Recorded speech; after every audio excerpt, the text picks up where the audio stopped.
Dan pemirsa, debat pertama Capres akan berlangsung nanti malam. Bagaimana tanggapan warga perihal debat perdana yang akan berlangsung nanti? Kita saksikan bersama. Yang pastinya jawaban-jawaban, ide atau gagasan atau hal-hal yang berbau pro rakyat yang untuk kesejahteraan rakyat. Untuk harapan saya, semoga para bapak-bapak paslon capres-cawapres bisa akur-akur nih, jangan berantem gitu ya. Jadi supaya ide-ide yang dihasilkan itu ide-ide yang baik, ide-ide yang bisa produktif menghasilkan kemajuan bangsa Indonesia ke depannya. Jawaban-jawaban dari para capres kita, jawaban-jawaban yang cemerlang sih yang ditunggu. Karena kan kita masyarakat ya, jadi pengen tahu sebagus apa sih calon presiden. Ya, pemirsa, kita masih akan berbincang dengan Mbak Titi dan Mas Ilham. Mas Ilham, saya ingin kembali sedikit ke soal pemilihan tema ya. Kalau kita melihat tahun 2019 pada saat Anda masih bertugas pada saat itu, tema debat pertama ini adalah hukum, hak asasi manusia, korupsi, dan terorisme. Artinya ada 4, bisa dibilang bisa lebih fokus pembagian durasinya, dan pada saat itu juga ada 2 pasangan calon. Nah, bagaimana Anda melihat tahun ini ada 7 tema dengan 3 pasangan calon? Ya, saya pertama tidak paham betul karena tidak pernah dilibatkan dalam atau ditanya terkait dengan pengalaman 2019 misalnya saja oleh KPU sekarang. Tetapi saya kira ini terlalu padat ya, dengan waktu hanya 2 jam dan juga dengan jumlah capres-cawapres yang ada tiga pasangan. Tentu ini menjadi agak sulit untuk kemudian memfokuskan pada isu-isu atau 7 isu tersebut. Nah, kalau kemarin kami memang lebih fokus dan kami kemudian menerima masukan-masukan dari pengalaman-pengalaman 2014 lalu, dan juga saya kira isu-isu ini isu penting, apalagi ketika 2019 masih ada beberapa isu-isu terorisme yang kita masukkan, dan itu dikaitkan dengan persoalan hukum misalnya saja di negeri kita, dan juga kondisi politik di Indonesia. Saya kira ini sangat relevan ya, atau kemudian sangat saling berhubungan antara satu isu dengan isu lainnya. Oke. Nah, saya tidak paham betul sebetulnya kenapa kemudian ada lebih banyak isu terkait dengan pelaksanaan debat Mas besok Ilham, berarti atau hari ini. pada saat Anda bertugas saat itu, KPU itu menerima masukan tadi Anda sebutkan. Masukan dari siapa, Mas? Dari siapa saja ya yang terkait dengan, misalnya saja gini, kita membawa masyarakat sipil misalnya terkait dengan isu-isu hukum, kita undang teman-teman dari masyarakat sipil yang concern dengan persoalan-persoalan hukum, dengan Perludem, kemudian juga PSHK dan beberapa lembaga-lembaga hukum lainnya, bahkan juga LBH. Nah, kalau Mas perhatikan sekarang, mungkin juga Titi lebih paham soal ini, bahwa finance hukumnya itu semua dari hukum tata negara ya, Bu Titi ya. Ya, nah padahal Betul Pak Ilham. soal hukum tidak hanya soal hukum tata negara. Nah, soal hukum juga bicara soal pidana, perdata, dan hukum-hukum lain yang memang ada lingkungan yang memang jarang disentuh. Padahal ini juga menjadi persoalan penting dalam kehidupan bernegara kita. Nah, saya tidak Mbak paham Titi? apakah karena ketua KPU-nya adalah dari hukum tata negara atau bagaimana, saya tidak ngerti ya. Kalau semua hukum tata negara, maka nanti akan fokus kepada persoalan hukum tata negara. Padahal persoalan kita tidak hanya pada soal hukum tata negara tersebut. Oke, Mbak Titi, keterlibatan masyarakat sipil dalam penentuan debat ini, apakah ini berbeda dibandingkan dengan tahun 2019? Ya, pertama memang dari sisi tema debat, ini kan ada 7 tema ya Mas Iqbal, tentu itu jadi tantangan tersendiri, walaupun dia saling berhubungan satu sama lain.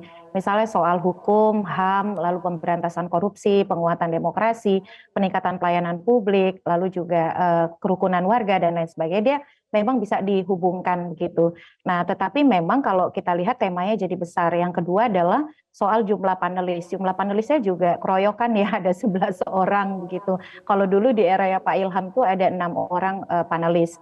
Nah, dari sisi panelis yang 11 itu tadi juga sudah disampaikan konsentrasi hukumnya berat di hukum tata negara dan hukum administrasi negara. Padahal persoalan hukum kita ada ragam problem yang mewakili isu hukum, mulai dari institusi kelembagaan, termasuk juga soal pemidanaan terhadap misalnya pembela HAM dan lain sebagainya. Termasuk juga dari 11 panelis ini nampaknya kedodoran dari sisi pakar anti korupsi atau pegiat anti korupsi. Nah, dan kalau dilihat dari 11 orang ini kan beratnya adalah di semua wakil perguruan tinggi ya. Tadi yang disampaikan oleh Pak Ilham bicara soal praktisi, dan juga aktivis masyarakat sipil nampaknya tidak terwadahi di dalam 11 panelis. Nah, itu juga menjadi catatan tersendiri, termasuk juga yang saya tahu memang mereka melakukan focus group discussion atau FGD yang melibatkan beberapa wakil dari teman-teman masyarakat sipil. Misalnya saya lihat dari daftarnya ada Walhi, lalu juga beberapa jurnalis senior, pakar komunikasi politik yang dihadirkan. Tapi memang kalau dilihat dari kebutuhan tema debat dengan panelis itu masih kurang terrepresentasi ya, terutama pada Masih kurang sisi representasinya karena keragaman latar semua dari hukum. pakar hukum tata Ya, negara tadi juga ya, kata betul, Mas dan Ilham. juga praktisi anti korupsinya juga tidak ada begitu. Walaupun ada misalnya Pak Mada Sukmajati, orang yang banyak meriset soal dana kampanye, dana politik, tetapi bicara khusus soal misalnya begini, problem-problem anti korupsi itu kan problem besar kita, soal penguatan KPK, efektivitas penegakan hukum anti korupsi dan lain sebagainya. Nah, itu yang kemudian menurut saya di sini KPU absen. Harusnya kan kita punya figur-figur seperti Laude M. Syarif, seperti Danang Widoyoko, Dadang Trisasongko yang mewakili Ini pertanyaan tersendiri ya tentunya ya. Justru isu yang sekarang ini sedang menjadi sorotan publik soal integritas dan penguatan lembaga anti korupsi kok malah tidak ada representasinya dalam panelis debat kali ini.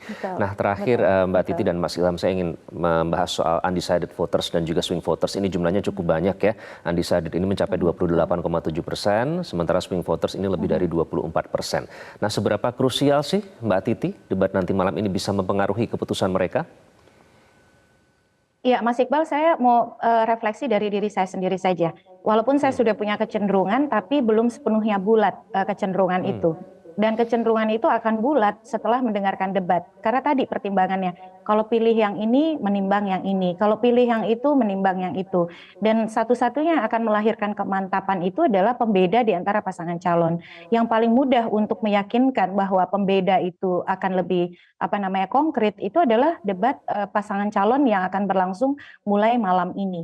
Nah, bagi saya orang-orang seperti saya itu yang mungkin jumlahnya mencapai 28,7% tadi, yang ingin memantapkan, meyakinkan bahwa memang kecenderungan yang dia sudah miliki walaupun itu belum bulat, itu akan ditopang oleh gagasan yang konkret dari pasangan calon.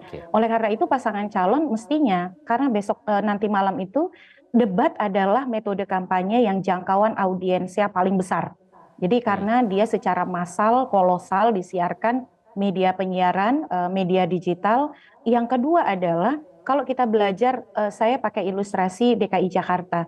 Nah, DKI Jakarta itu kan mengubah konfigurasi ya. Proses debat itu mengubah konfigurasi dari yang semula nomor 1, nomor 2, nomor 3, kemudian ke rebound.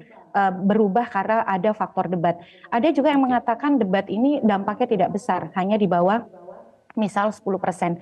Tapi ingat, ini 3 pasangan calon. Mereka punya kepentingan berapapun persentasenya, itu akan berpengaruh menentukan apakah akan satu putaran ataukah akan masuk putaran kedua. Jadi saya percaya bahwa terkait dengan undecided voters, debat itu akan menjadi salah satu yang membuat kemantapan mereka di dalam membuat putusan. Saya kira bukan karena mereka ingin memilih atau tidak memilih ya, bukan soal akan menggunakan hak pilihnya, tetapi pilihan yang mana yang paling menunjukkan kemantapan mereka akibat perbedaan pandangan yang dibawa oleh para pasangan calon. Terakhir saya ingin ke Mas Ilham. Mas Ilham, jadi manfaatnya apa sih debat nanti malam dan seterusnya ini untuk undecided dan swing voters?